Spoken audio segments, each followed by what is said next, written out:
ભાઈઓ અને બહેનો, પટેલ સમાજના બધા ભાઈઓને મારા જય શ્રી કૃષ્ણ. આજે સિત્સરમાં આપણું ભર્યું 125 વર્ષની ઉજવણીનો ઉત્સવ ચાલી રહ્યો છે, ત્યારે મારે સમાજને એક સંદેશ આપવો છે કે હું 84 વર્ષનો છું, પણ 84 વર્ષનો યુવાન છું.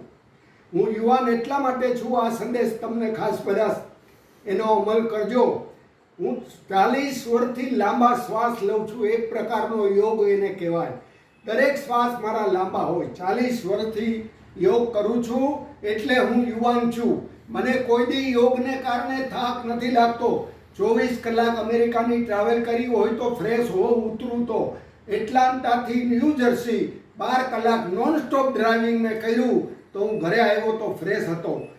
મુંબઈથી અયોધ્યા જાઉં, 24 કલાકની ટ્રેનમાં સફર કરું, ત્યાં ઉતરું તો હું ફ્રેશ હોઉં. એટલા માટે આ યોગનો પ્રતાપ છે. તો આ વાતનું મહત્વ સમજજો. બીજી વાત, મારા દાંત 84 વર્ષે આવા છે. 60-70 વર્ષે દાંત લોકોના મંડે પડવા.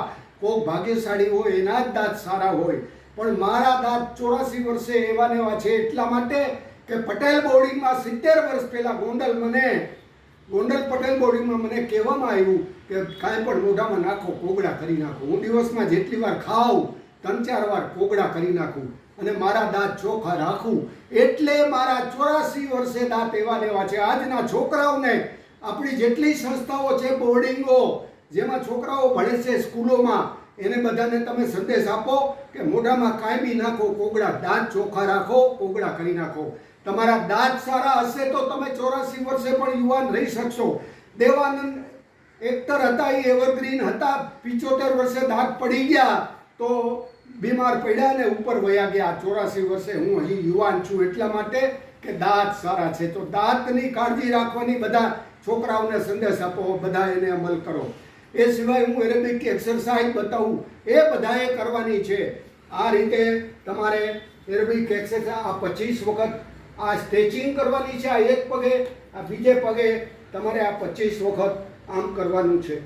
અને આ 25 ઉદ્વેગ તમારે કરવાની છે. અને આ રીતે 500 વાર આપણે છાશ ફેરવતા હોય એવા વેલણ ફેરવવાના છે. આ એક્સરસાઇઝ હું 50 વર્ષથી કરું છું. તમારે એક્સરસાઇઝ જીવનમાં જરૂરી છે. હું વોલીબોલનો ચેમ્પિયન છું. વોલીબોલ 9 કલાક વોલીબોલ રમ્યો હું વર્જિનિયામાં 6-7 વર્ષ પહેલાં, નોન સ્ટોપ 9 કલાક. તો હેલ્થની શું મહત્વ છે આ વાત સમજવા જેવી છે. એક બીજી વાત કહી દઉં, આપણા સમાજના 10 સમાજ નિર્માણ કરવાનો અમારા ફેમિલીને સેવા કરી. 10 સમાજ અમારા ફેમિલીએ નિર્માણ કર્યા.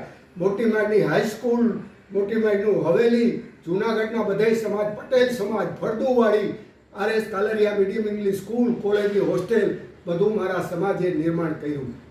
મથુરાનો સમાજનો સંકલ્પ મેં કર્યો અને એકલે હાથે 10 કરોડ વાપરા, એમાં 8 કરોડ ભેગા કર્યા. આ રીતે હજી મારે અયોધ્યામાં પણ હું સંકલ્પ કરીને અમેરિકાથી આવ્યો, જયરામ બાપાને વાત કરી. જયરામ બાપા કે મારે પણ કરવો છે. તો અમે બધાએ મળી અને અયોધ્યાનો સમાજનું નિર્માણ ચાલી રહ્યું છે. હજી મારે કેટલાય સમાજ નિર્માણ કરવા છે આ 84 વર્ષના યુવાનને. તો આ બધા આ વાત ધ્યાનમાં લ્યો અને હેલ્થ વિશે કાળજી રાખો. થેન્ક યુ, ધન્યવાદ, જય શ્રી કૃષ્ણ.